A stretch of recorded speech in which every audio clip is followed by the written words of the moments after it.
Kung nung nakaraan ho ay ubi halaya ang aming ginawa, ngayon naman ho ay suma ng aming babanatan. Ay hindi ka naniniwala. Ari at iyong tingnan, garnilaang naman kadali ang gumawa niyan. Good morning mga kasimpogi, ako si Bugoy. Dini nga ho ay nagpupunas ng dahon ng aking inay dahil bukas daw ho ng madaling araw ay magsasanglay ang tatay. Ay di ka hoy ako'y inyong gigisingin para kahit papano ho ako'y makatulong din. Ay di ari na nga ho kanila nang inuumpisahan, magpapakululaan ng gata at ang malagkit naman ay tatahipan. Ganyan ho ang ginagawa ng inay, amin din ho aring hihirangan ng mga batong galing sa bilaran bago ho ari hugasan. Para ho mas malinis at mas masarap ang ating suman. Garnihong suman ang patok na patok sa mga kasalan, lalo na sa parting Batangas. Nako, hindi ho pwedeng mawalayaan. Ari ho ay ibinebenta ng inay. Nako, bata pala ang ho ako ay garni na ho ang aming hanap buhay. Medyo matagal din ho aring isasanglay, kaya ang naghahalo ay ang aking tatay. Yun ho ay hindi mainipin at kayang-kaya niya aring tiyagain. Hindi ho ari pwedeng biglain dahil baka ho maiga agad. Nako, napakahirap hong kainin. Hindi rin ho ari katulad ng suman sa palaspas dahil dini pala ho sa pagsasanglay ang asukal ay inilalagay na. Kaya ho pag inyong kinain ay hindi nyo na ho kailangang isawsaw pa dahil ari may tamis na. Pag ho okay na, yan ho ay inyong tatakloban at yung tutong ho ang pinakamasarap diyan. Tunay kang yun ho ay lagi namin pinag-aagawan. Dini ho ay nahango na, hindi ko lang nakuhaan. Hanggang ngayon ga ay hindi ka pa rin naniniwala na ako'y marunong gumawa. Ay ari at tingnan mo't aking ipapakita. Nilagyan ko lang ng kumot ang aming likuran at talaga namang napakatindi ng init diyan. Yan ho ay atin munang mamasahe ng matindihan para naman ho mapaganda natin ang hulma niyan. At talaga naman ho ang aking asawa na nagbibideo ay tudong tingin at hindi ho siya makapaniwala na ako'y marunong ng mga ganyang gawain. At ako ho ay sobrang proud sa ganyan at kahit saan ho ako makarating ay hindi ko kalilimutan ang mga gantong bagay na aking pinagdaanan. Ay bago rin naman ho ako natuto nito ay ilang dahon na rin ho ang nasira ko.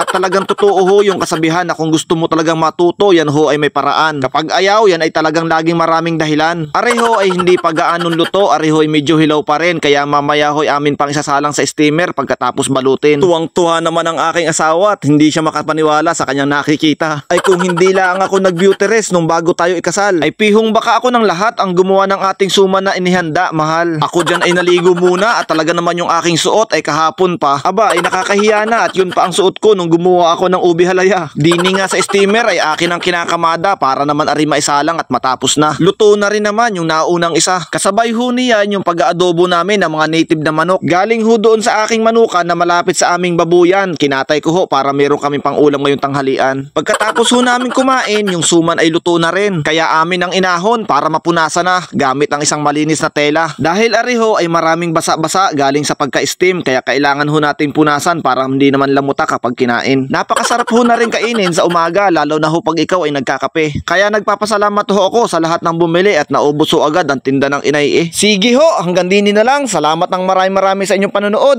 Paalam!